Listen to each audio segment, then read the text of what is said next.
Hey guys, in this video, I'm going to be sharing with you 11 beginner Amazon seller mistakes I made so that you can avoid them. I'm Morgan, but you can call me Lil Mo. And thank you so much for giving me the most valuable thing you have, which is your time. As someone who went from a broke waitress to a $5.5 million Amazon seller, I made a lot of mistakes along the way. So once you're done watching this video today, you're going to feel more confident and will hopefully be able to avoid these mistakes that we made. So since your time is money, let's get started. Drop your name and where you're watching from in the chat. And if y'all find this valuable, make sure you hit that thumbs up button and subscribe so you don't miss any exciting videos we have coming later this year. So let's go ahead and get to it. So today I'm going to prove to you it is not too late to start selling on Amazon. All right. So here's proof. So from one of our clients, she's crushing this Amazon game, y'all. And she just started selling less than 3 months ago. Yesterday she hit the $10,000 club. She has done $10,000 in sales in 2 months and 3 weeks. So she is proof it is definitely not too late to start selling on Amazon. Drop in the chat, comment yes or no. Have you started selling on Amazon? If so, how is it going so far? So let's go ahead and start with the very first. The first mistake that we made was definitely not starting sooner. And we actually asked all of our Amazon students, what was the biggest mistake you made as a total beginner so that we can help everybody avoid them? And today we're going to share those with you today. A common thing I kept seeing over and over was like not going all in, being scared to buy items, letting fear stop you. Thank goodness when I started selling, I was terrified, y'all. I had never done anything like this. I had no clue what to do. I thought it was a scam. I thought it was way too good to be true. Thank goodness I didn't let fear dictate my decisions because we have done over 5.5 million in Amazon sales, which just really, really blows my mind. So that is the number one mistake. Are any of you scared to start selling or just don't feel confident in making buying decisions? Let me know. Drop yes in the chat if so, because if so, you're definitely not alone. Anything new is scary. It is. The second mistake is the most common mistake, buying bad items. That's what Marissa said. And then also being afraid to buy inventory, period. I used to be so scared when I would sell a certain product. If it was a clothing item, I would only get my size because I had no confidence that it would sell. I was just going with my gut instead of data, which was a huge mistake. So as you can see on the Amazon Seller app, once you scan an item, it's going to have a sales rank. The lower it is, the more likely it's going to sell. Once you learn the basics, you're going to go with data. That data is going to tell you how many units sell a month, if you're even allowed to sell it. Once you become more confident, that's when you're going to make better buying decisions. So that is definitely a huge issue that a lot of people make. So let's move on to number 3, okay? This is one that I did right when I started as well, and I see a lot of people doing it. So she would scan an item and not click FBA. And what I mean by that is when you scan an item on the Amazon Seller app, y'all, it's going to have 2 options, seller fulfilled, which is known as FBN, fulfilled by merchant, which is you, or Amazon fulfilled, where you take all your items and send them to Amazon. Well, they're 2 totally different prices because you can make more money doing FBA because people pay for 2-day shipping. People pay for convenience. You do it every day. You know it. So whenever you're not factoring those things in correctly, you're not comparing apples to apples. You never want to send an item in FBA at an FBM price because you're leaving money on the table. So make sure you don't make that mistake. Number 4, okay, this is the hugest mistake. Let me make it be a little bigger so y'all can see it. All right, not pricing my FBM listings fulfilled by merchant high enough to cover the shipping cost. This is huge, y'all. This is so huge. So what Dawn means by this is she was going to fulfill something herself. So she's going to send it to the customer herself, but she did not calculate how much that shipping was going to be. So you see right here, the left-hand side is the seller fulfilled. The right-hand side would be Amazon fulfilled. So in how you prevent this, it's very, very simple, y'all. All you have to do is before you ever list an item, and we recommend building your shipping into your base price, and I'll show you how in just a minute. You want to weigh that item, and you can either go to USPS.com, you could go to PayPal shipping, Pirate Ship, any of them will get the job done. You want to actually package that item up to see how much it weighs, put the dimensions, the weight, and I want you to pick a random address. Like I'm in Louisiana. I want to pick somewhere far away, like somewhere in Oregon or California, and it's going to give you an estimate cost of that shipping. You want to know what that is so you can factor it into your price so that you don't lose money. That is super, super important. So that, and also keeping your item small, under a pound, small enough to fit in a shoebox, that will keep those shipping costs down. So, all right. Now, this is another seller mistake that Dan made that I think all of us have probably made. Let me make this real big so you can see. Okay, so he didn't set up his FBM shipping template and he got burned on someone selecting expedited shipping. And you can make the same problem if you offer to do FBM to other countries, if you offer like Canada, Mexico. So what we personally do, it's kind of small, so let me just read it out for you. For the standard shipping, which is not expedited, we build our shipping in because nobody wants to pay extra for shipping. So instead of doing $14.99 and $5 for shipping, I'm just going to charge $19.99 with free shipping. So that's why it says it's $0 for those. The only thing we charge extra for is if it is going to Hawaii or Alaska, we do $4.99 per order and then $1 per pound. Now for expedited shipping, okay, for this, we do 1 to 3 day transit time. And this is just what I was advised to do. We charge $24.99 per order. That has been able to cover our costs for that. Sometimes it's a little bit less. I'd rather err on the side of caution.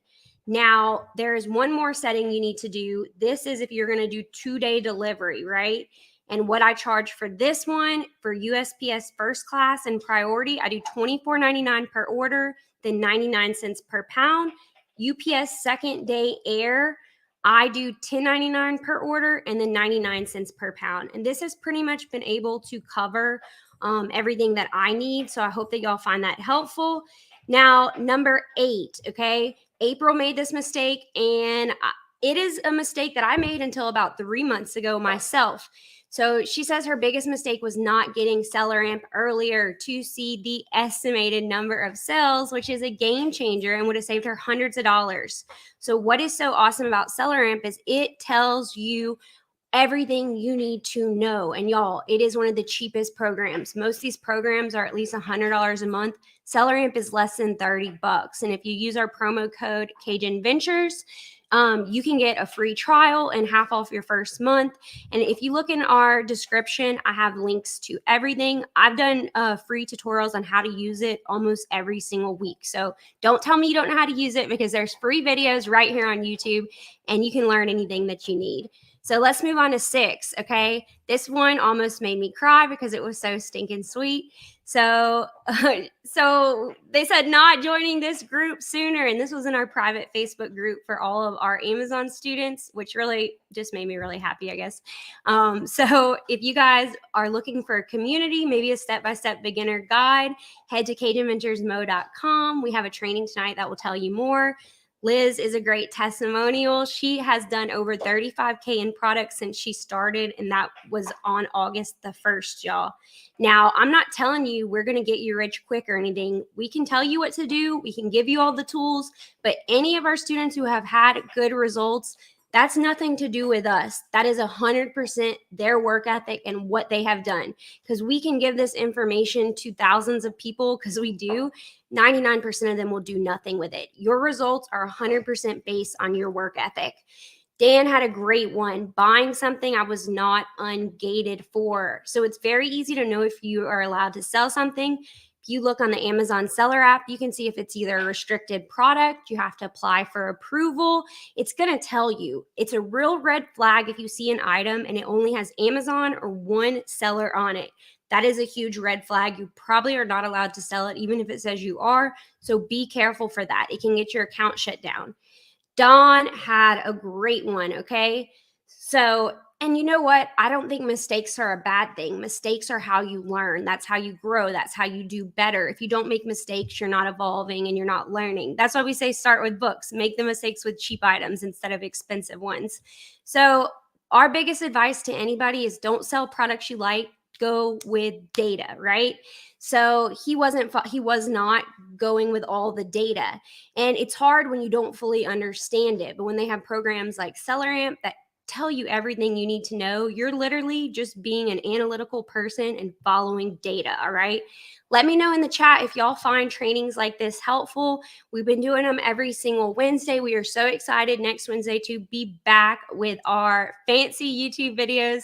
We just went live the past 2 months. Q4 is crazy for us, but we are back and ready to provide even more value this year for y'all. Christy is doing incredible. I'm so freaking proud of her. She works so hard, y'all, and all of her success is from that, her hard work.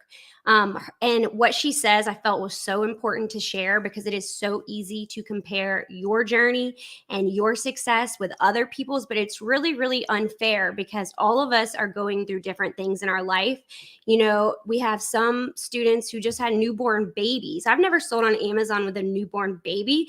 It's going to be way easier for me to go to a store and shop and pack something. Not that it's not possible, it totally is, but everybody is in a different situation. People are having losses. Some people work 60 hours a week and do Amazon on top of that. So never compare your journey to anybody else's. Please promise me you won't do that. If somebody makes $1 million, it's not going to impact your life remotely. But if you could make $1,000 extra a month, which I personally think is totally possible for anybody who wants to sell on Amazon, that $1,000 could change your life, and their $1 million is not going to remotely affect it. So there's no point in comparing. Not trusting the numbers and not buying more, that is hard because it's scary at first because, you know, we always say do not risk any money you cannot afford to lose because it is a calculated risk, but it is all a risk at the end of the day. And then she said the most important thing, you have to spend money to make money, which is so true. Now, moving on to number 10. Okay, this is a great one. A lot of people are scared to start. They're scared to send a shipment in FBA. So they're doing a bunch of FBM, fulfilled by merchant. But this is holding your business back because you cannot scale and grow your business whenever you are shipping packages every day. Also, you make more money doing FBA, and then you free up your time, guys. Like, your time is so valuable, and we're doing this to not work every single day. And then she wasn't scanning the app before buying a product. I always recommend that. And this is very important, what she said, super important. Missing variations of a product listing. And if you look on SellerAmp in the top right bar, let me make it bigger so y'all could see real quick. You see how it has that V? If you put your mouse over it, it's going to tell you what anything means. So it's going to show this has variation. So how it says this has 8,381 monthly sales, that's for all those variations combined. So you want to make sure that when you are looking to buy something, you're comparing apples to apples. You might be thinking it's 1 unit, but it's actually 5 units. So your profit margin is way off. So that is a really, really important one. Always pay attention to that. And this is a food item, just as an example. Always check the expirations as well. Any grocery or beauty item is required to have at least, I think it's 90 days expiration, but that's from when it arrives at the warehouse. So I would recommend 120 just to be safe and have that travel time. All right, then finally, number 11, y'all. Rachel had a really, really good one. Not being as diligent as she should have been with IP research and listing items that could have got her account shut down. So the gurus don't want to tell you this, but you're not allowed to sell every single item on Amazon. Fortunately, tools like this will tell you IP means intellectual property. basically a fancy word. The brand don't want you selling their product, okay? Just because Amazon says you're allowed to doesn't mean you are, and this can eventually get your account shut down. So you do not even want to fool around with that. So those are the 11 beginner mistakes that we have made. Now I'm going to take about the next 5 minutes just to answer any live questions you have, so that I can provide as much value as possible. So let me know any specific questions that you have. I'm going to try to scroll back up and see. Let's see. Oh, excuse me. All right. So let's see. Let me know any specific questions you have. Let me know in the chat if y'all found this valuable. It's a little something different, but I wish somebody would have told us this right whenever we started. It would have been so helpful. Brooke, you want to come hop and just do like 5 minutes of Q&A? Let's do it. All right. So I guess these are definitely some of the biggest mistakes people have made. So you guys now have an opportunity to ask 2 7-figure sellers any questions you have. So let us have them. Let's see. Okay. This is Brooke, everybody, if you don't know. Hey, y'all. Welcome to Mo's Live, and thank y'all for joining, and thanks for welcoming me in. And I'm going to try to answer some questions with y'all. I agree. SellerAmp is by far our students brought it to us, is why we started using it. It's the most affordable tool. And if you can afford to pay yearly, it is a little bit cheaper.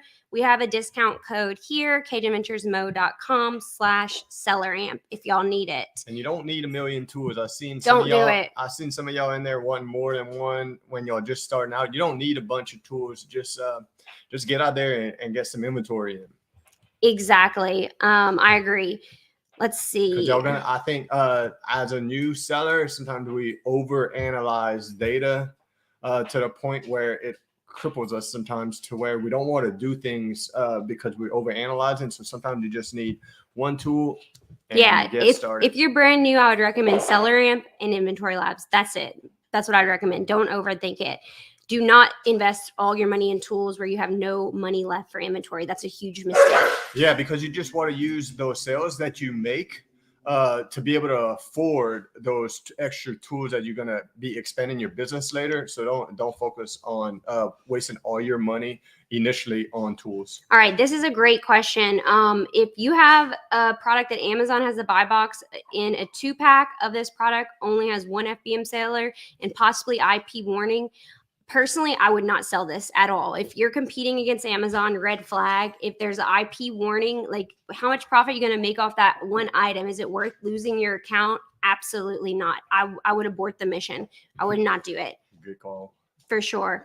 All right. So what would you suggest on how many products you can afford to send in the beginning? That's totally up to you and your budget. When we started, we were pretty broke. So we just started with books that we got from Goodwill. We would try to make them fit in at least a small box from Home Depot, Lowe's, or U-Haul. And because the more products you put in that box, the less cost is going to be to ship to Amazon. So that's how we lowered our costs a little bit at the beginning. So you don't want to just send 1 or 2 items in unless they're huge items. And we don't suggest you sending huge items in anyway. So yeah, we recommend trying to get about 30 items together before you send your first shipment. But you do want to send them ASAP because the price and rank can change at any time. All right, can you send cold items, like stuff that needs to be cold? We don't mess with that. It just seems like a real pain when there's millions of products that you don't. It just seems like they'd be returning that a lot because you can't really control the postal service. Just think about all the problems that could occur with certain items that you're trying to source. And if you think it's going to be possible, like returns, broken, something like that, just move on. Keep it simple. Yeah. So Darcy, should I still send my items of Amazon things from around my house, not knowing if, when they will even sell? You always know if or when an item will sell because you scan it on the Amazon Seller app or SellerAmp. If there's no sales rank, no, don't sell it. That means there's no sales. If there's no listing, that means there's no demand. You always will know because the data is there. So yeah, the data is very black and white versus, if it's going to sell 100%, like she just said. Yes. You need a CPA for taxes if you use Inventory Labs. Yes, definitely. We always recommend to get a tax professional when you're starting your business. And what you do you just take that profit loss report that you pull off of Inventory Labs, you take that to your accountant, and with the 1099 Amazon gives you, and he could do all the work from there. So when I say scan the app, if I'm in a store, I personally always scan everything on the Amazon Seller app because I find it's faster. The only time I go to scan the seller, I usually use SellerAmp on my computer when doing online arbitrage. In store, if I find multiples of an item, so I need to make sure like the selling price over time, all that. Honestly, I don't waste a lot of time if it's just one item or two items. I'm kind of more familiar with like brands and stuff at this point after doing this for 6 years. But I do find the Amazon app, it's just faster. It's so like quick. If it's not profitable, I'm not going to go look up all those details. It just seems like a waste of time to me for sure. The Seller app's quick. You scan it, you see your numbers real quick, and you could either move on to SellerAmp or just move on to the next product. So it's a lot quicker that way. All right, Brendan wants to know, how often do you create your own listing or bundles? We only create our own listings when doing private label products. That's it. Because so never. Yeah, so it's a lot of work. I wouldn't just do it for a one-off item. I wouldn't buy that to sell it. It doesn't make sense for new sellers to do this just because it's a lot of time, effort, and you don't even know if these things will sell. Yeah, sure, you might see a listing that's selling 2 great and you think, oh, I have a pack of 4 here, it is going to do great. No, there's no data to prove it, and the only thing I could tell you is that you're possibly going to be stuck with inventory in yours. That's the only proven. There's no data that's going to tell me that it's going to sell. I believe you only need the liability insurance whenever you get to $10,000 in sales. We just use the companies they recommend. It's always best to have it for your protection in case somebody, anything bad happens. It's always good to have insurance, but you don't need it as a brand new seller. No. Let's see. Just got my EIN. Congratulations, Joy, on taking action. I'm so proud of you. Everybody else talking about it, but you being about it. Well, Amazon approved my new account. So you don't even need an EIN to get approved. You can start off even without it. But now that you have it, yeah, you can go set all of that up. Just make sure everything matches. They have everything written out. It's black and white. Follow all their rules. Make sure you only have one Amazon seller account. Make sure your address and everything matches. And if you follow the rules, there's really no reason. And if they take something back, follow the rules what they send you and just do what they tell you. Yeah. And make sure it's clear. Make sure you scan it. Don't just take a picture. That's important too. Let's see. Yeah, it doesn't matter if it's new. You do have to have a copy of, I think it's either a bank account or a utility bill. It's been a while for us, but they have it all written out. Do whatever they say. And if you follow their rules, you should be good. Put it in the format that they want it and you should be good to go. Yes. Okay. When you choose FBA, are the labels you need to put on products before shipping them to Amazon?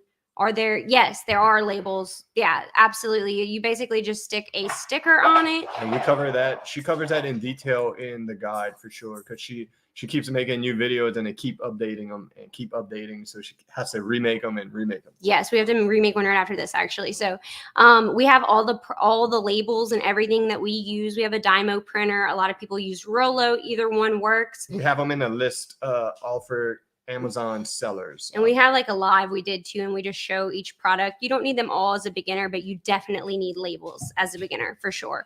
100%. All right, let's see. So let's do one more. Just got approved to sell. Woo, woo. Congratulations. Congratulations. How quickly could I possibly get, I think you mean ungated, for different brands to sell? You want to answer? Man, I've seen a lot of y'all in here today speaking about ungating, and I personally think a lot of you guys are wasting time and money when there's millions and millions of items that you don't need to get ungated for. You need ungated sometimes, but once you start selling, then you could worry about that ungating. I think some of you guys are looking at more big brands and wanting to, you're seeing the stars and money that you're thinking, and it's not going to be actually what you're thinking it is, because some of these brands, you're not going to make much profit. And I don't think you need to get ungated and everything.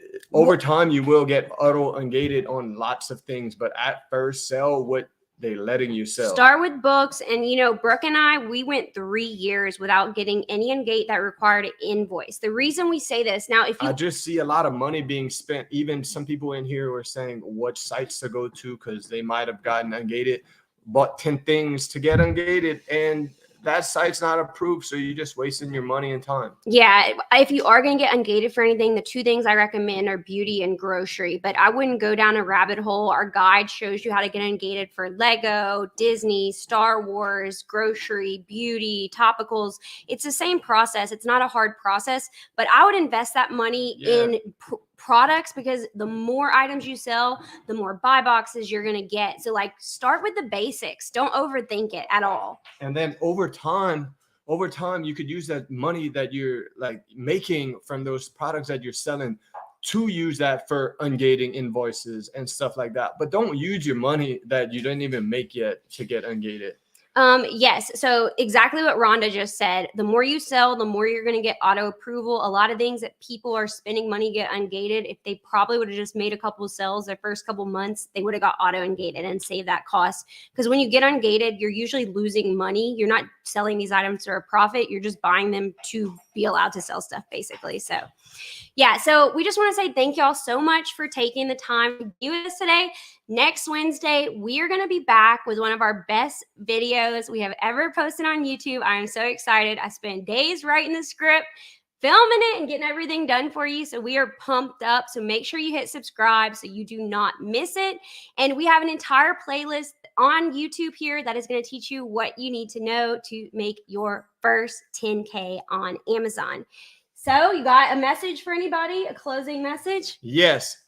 Everybody go out today and risk it for the biscuit. Go out, scan, get some products, so send to Amazon, make that first sale so we can pump you up. I want anybody who has not made your first sale, I challenge you to make it in the next 7 days. Come back next Wednesday and tell us. And if you're saying, I'm going to go and do this, I want you to prove it to us next week when we come live and say, hey, guess what I did last week? I went out, I sourced, and I sent in my first items to Amazon. You are capable of doing things beyond your wildest dreams, and we're going to remind you each and every week that you can do whatever you want. So until next week, y'all go make that money. Bye.